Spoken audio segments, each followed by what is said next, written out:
বিসমিল্লাহির রহমানির রহিম। শিশু স্বাস্থ্য চ্যানেলের সুপ্রিয় দর্শক শ্রোতা, আমি প্রফেসর ডক্টর ইমদাদুল হক সবাইকে অনেক অনেক শুভেচ্ছা, অভিনন্দন এবং সালাম জানাচ্ছি। আসসালামু আলাইকুম রহমতুল্লাহি ওয়া বারাকাতুহু। আজকে একটা সচেতনতামূলক একটা ভিডিও করতে চাই। কোনো স্পেশাল কোনো রোগ নিয়ে না, কিছু রোগের কেমন ভাবে ছড়ায় এটা নিয়ে কিলো আলোচনা করতে চাই। বিকজ ধরেন একজন একটা রোগ হয়েছে, এই রোগটা কিভাবে ছড়ায়, তার শরীরে কেমনে আসলো এবং এই শরীর থেকে আরো কোনো শরীরে যাবে কিনা, এরকম যদি জানা থাকে তাহলে কিন্তু রোগটা ছড়াবে কম বা নাই ছড়াতে পারে। যেমন ধরুন যখন করোনা আমলের কথা মনে পড়ে, করোনা আমলে আমরা সবাই প্রথমে জানলাম শুধু নাক দিয়ে মুখ দিয়ে করোনা ছড়ায় এবং নাক দিয়ে মুখ দিয়ে আবার ঢুকে, এবং বিভিন্ন জায়গায় করোনা ভাইরাস অনেকদিন পর্যন্ত জীবিত থাকে। যেমন সারফেসের উপরে, কাঁচের উপরে বা স্টিলের উপরে 3 দিন পর্যন্ত জীবিত থাকতে পারে, এরকম একটা ধারণা আমরা পাচ্ছিলাম। এবং এটা ছড়ানোর জন্য যেহেতু নাক মুখ দিয়ে ছড়ায়, আমরা মাস্ক একেবারে কম্পালসারি হয়ে গেছিল। এই কারণে করোনা যাই হোক ছড়াতে ছড়াতে এমন এক অবস্থায় চলে গেল, অনেক প্রাণহানি হলো। এক সময় করোনা কন্ট্রোল হলো, যেভাবে কন্ট্রোল হলো। তবে সবাই জানে সেই সময় করোনা আমলে আমাদের মনে আছে, আমি বাচ্চাদের সর্দি কাশি বা শ্বাসকষ্ট কাশি খুব কম পেতাম। বিকজ বাচ্চারা বেশিরভাগ কিন্তু বড়দের থেকে আক্রান্ত হয় হাসি কাশি থেকে। সেই সময় মানুষের মনে একটা ভীতি জমলো, আগ্রহ জমলো। কি আগ্রহ জমলো? বা মাস্ক পরার এবং সোশ্যাল ডিস্টেন্স মেনটেন করার। সুতরাং এটা একটা সুন্দর উপায় একটা ডিজিজকে কন্ট্রোল করার জন্য।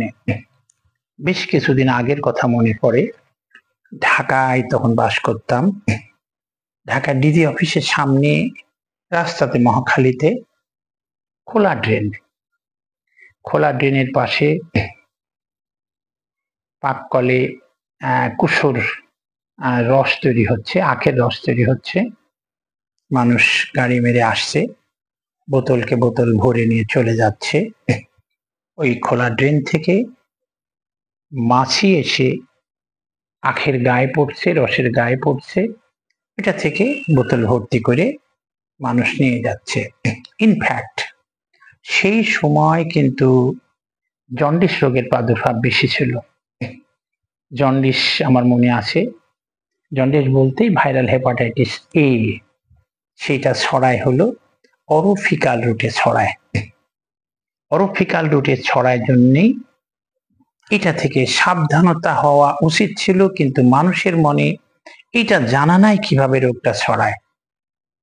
সিওরেজ লাইনের ভিতর দিয়ে যাচ্ছে, মানুষ পায়খানা করছে, সে পায়খানা দিয়ে ভাইরাসটা এক্সক্রিট হয়েছে, সে ভাইরাসটা যাচ্ছে পানি দিয়ে, মাছি পড়ছে, আবার মাছি এসে আখের রসে পড়ছে, আখের গায়ে পড়ছে, এবং সেটাই সে বোতলজাত করে নিয়ে যাওয়া হচ্ছে। যদি ওই জায়গায় যদি কোনো ভাইরাস এসে থাকে এই ড্রেনের মাধ্যম দিয়ে, তাহলে আখের রসের সাথে ইনফ্যাক্ট উনি নিয়ে গেলেন কি কিছু ভাইরাস নিয়ে গেলেন, অর্থাৎ হেপাটাইটিস এ ভাইরাসের কিছু জীবাণু, হেপাটাইটিস এ ভাইরাসের কিছু জীবাণু উনি বোতলজাত করে নিয়ে গেলেন। বাড়িতে এটা খাওয়া হবে।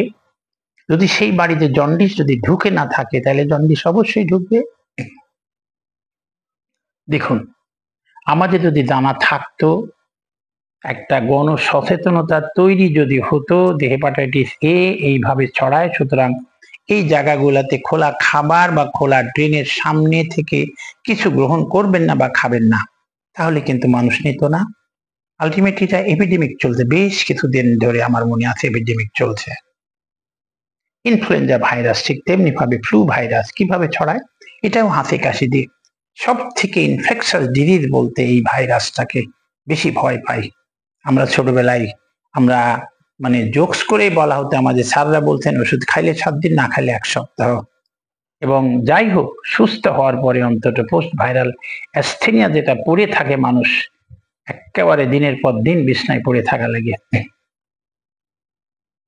সুতরাং বাচ্চাদেরকে সব থেকে সুরক্ষা দেওয়ার জন্য এটাই উপায় যে রোগটা কিভাবে ছড়ায় আগে জেনে নিন। রোগটা ছড়ায় কিভাবে এটা জানা থাকলে তাইলে বাচ্চাদের অন্তত সুরক্ষা দেওয়া যাবে। মাস্কটা যদি কম্পালসারি হতো, সোশ্যাল ডিস্টেন্সটা যদি আগের মতো করোনার মতো কম্পালসারি হতো, তাইলে অনেক ডিজিজ, রেসপিরেটরি রুট যে ডিজিজ গুলা দেয়, সেই ডিজিজ গুলা কিন্তু আমরা অনেক দিন আমরা অনেক ভালো থাকতে পারতাম, আমাদের বাচ্চাদের অনেক ভালো রাখতে পারতাম। কিন্তু এটা করোনা চলে গেলে মানুষ জানে যে আর করোনা নাই, আর এখন অন্যান্য রোগের যাই কেন না হোক, এই নাক দিয়ে মুখ দিয়ে আর কোনো ভাইরাস আসবে না বা জীবাণু আসবে না, এরকম একটা ভাব চলে আসছে মানুষের মনে। এটা আসা ঠিক না। মায়েদের মনে, অনেক মায়েদের মনে আশঙ্কা জাগে, বা পুরানা মায়েদের বা নানি দাদিদের বলতে শুনছি যারা বা বেবি নিয়ে আসেন, মায়ের তো সর্দি কাশি, মায়ের দুধ খাচ্ছে তাই বাচ্চাদের সর্দি কাশি ধরছে। এখন কল্পনাও করতে পারি না, 10-15 বছর আগে দেখতাম 2 মাসের নিচের বাচ্চাদের সর্দি কাশি কখনো বা জ্বর কখনো সহসা হতো না। এখন হামেশাই 15 দিনের বাচ্চাদের সর্দি কাশি, আজকে 11 দিনের বাচ্চার সর্দি কাশি, বেশ কাশছে। কি বলবো, মায়ের কাশি সর্দি, তো নানির ধারণা দুধ খেয়েছে তাই হয়েছে। দেখুন, এটা কখনো দুধ খেয়ে এই সর্দি কাশির ভাইরাসটা কখনো বা জীবাণু কখনো দুধের মাধ্যম দিয়ে ছড়াবে না, এক কথায় বলে দিলাম। সুতরাং সাবধানতা অবলম্বন করলে, মাকে যদি বলি হাসি কাশি বা সর্দি কাশি আলা মানুষের কাছে বাবুকে নিয়ে মানে তাইলে আমার তো হয়েছে, আমি কি করব? তখন উত্তর দিই মাস্ক পরেন, প্রয়োজনে ডাবল সিকিউরিটি ডাবল মাস্ক পরেন, আর মুখটা খাবার সময় ঠিকই আছে, বাচ্চার মুখটা দেখবেন না কেন, মা হিসাবে তো দেখতেই হবে, প্রয়োজনে মুখটা একটু ঘুরায় রাখেন। এটা তো সারাটাক্ষণ সবসময় প্রতিদিন করা লাগবে না, আপনি অন্তর থেকে বাচ্চাকে ভালোবাসলে হলো। আরেকটা খুব ইম্পর্টেন্ট, ট্রান্সপ্লাসেন্টাল ট্রান্সমিশন একটা ট্রান্সমিশন হয়, অর্থাৎ প্লাসেন্টা দিয়ে মা থেকে বাচ্চা চলে আসে। মা যদি হেপাটাইটিস বি এর ক্যারিয়ার হয়ে থাকে তাহলে কিন্তু বাচ্চারা আসবে, এবং এই বাচ্চাগুলা অত্যন্ত খারাপ অবস্থার মধ্যে চলে আসে। আমি এই জায়গায় একটু আমাদের নিজের জ্ঞাতার্থে, মা যারা হেপাটাইটিস বি, উনি যদি প্রেগনেন্ট হয়ে থাকেন, অনেক জায়গায় অনেক ভুল বশত আমরা হয়তো খেয়ালই করি না হিস্ট্রি নিতে, আপনি অবশ্যই বলে থাকবেন আমি যে হেপাটাইটিস বি এর একজন ক্যারিয়ার, এবং বাচ্চার শরীরের মধ্যে জীবাণুটা চলে আসার সম্ভাবনা সব থেকে বেশি, এবং এই বাচ্চাগুলা পরবর্তীতে ক্রনিক ডিজিজে ভোগে। হেপাটাইটিস বি কিন্তু অ্যাকিউট ফর্মেও আসে, আবার ক্রনিক হতে পারে। শরীরের মধ্যে একবার হেপাটাইটিস বি এর জীবাণু ধরা পড়া মানে কি হলো, এটা সুপ্ত অবস্থায় শরীরের মধ্যে থেকে গেল, যখন তখন ফ্লেয়ার আপ হতে পারে। সুতরাং খুবই সাবধান। আর এই মায়ের ডেলিভারির সাথে সাথে অন্তত 12 ঘন্টার মধ্যে হলেই, আপনি মনে না করাই দিলে কিন্তু হয়তো কাজের ভিড়ে বা কাজের চাপে ডাক্তার সাহেবরা হিস্ট্রি হয়তো সেরকম নিতে পারলেন না, দেখলেন বাচ্চাকে অবশ্যই একটা হেপাটাইটিস বি এর টিকা এবং একটা ইমিউনোগ্লোবুলিন অর্থাৎ হেপাটাইটিস বি এর অ্যান্টিবডি অবশ্যই বাচ্চার শরীরে 2 বাহুতে 2টা দিয়ে দেওয়া উচিত, এটা মনে রাখবেন। এটা আমরা অনেক সময় ভুলে যাই, বলতে ভুলে যাই, এটা আপনারা কখনো ভুলবেন না। সুতরাং এটা অবশ্যই মনে রাখবেন। আরেকটা, অটো ইনফেকশন অরোফিক্যাল রুটে চলে যায় বাচ্চাদের। কৃমি হয়েছে, কৃমির ডিমটা করে কি, কৃমির ডিম পাড়ার জন্য ছোট ছোট কৃমি চলে আসে মলদ্বারের কাছে, চলে আসে, ডিম পাড়ে, বাচ্চারা মলদ্বার চুলকায়, সে হাতটা আবার কিন্তু মুখে চলে যায়, অথবা বিছনায় ডিম পড়েছে, সেই ডিমটা আবার হাতে গেল, আবার মুখে চলে আসলো। তো বাচ্চাদের একটু, বেশিরভাগ বাচ্চারাই মুখের মধ্যে আঙ্গুল দিয়ে দিতে চায়, আঙ্গুল দিয়ে থাকতে চায়, একটু খেয়াল করবেন, বারবার বলবেন, বলে মুখ যেন, হাত যেন মুখের মধ্যে কখনো না যায়। তো এই রকমই কিছু আরো অনেক ডিজিজ আছে, এটা নিয়ে আমরা আরো পরবর্তীতে বিশদভাবে আলাপ করব, কোন রোগ কিভাবে ছড়ায়। এরকম ছড়ানো রোগ যদি আমরা জানতে পারি, তাইলে রোগটাকে আমরা অন্তত আগে থেকে জানতে পারি। একটু সাবধানতা অবলম্বন করলে রোগটা আমাদের বাচ্চারা বেঁচে যাবে, আমাদের বাচ্চারা ভালো থাকবে, আমাদের বাচ্চার সেই রোগগুলা আর হবে না, মাশাআল্লাহ। তো আজকের মতো ভিডিও অনেক লেংথি হয়ে যাচ্ছে, এই জন্য আজকের মতো এখানেই শেষ করছি।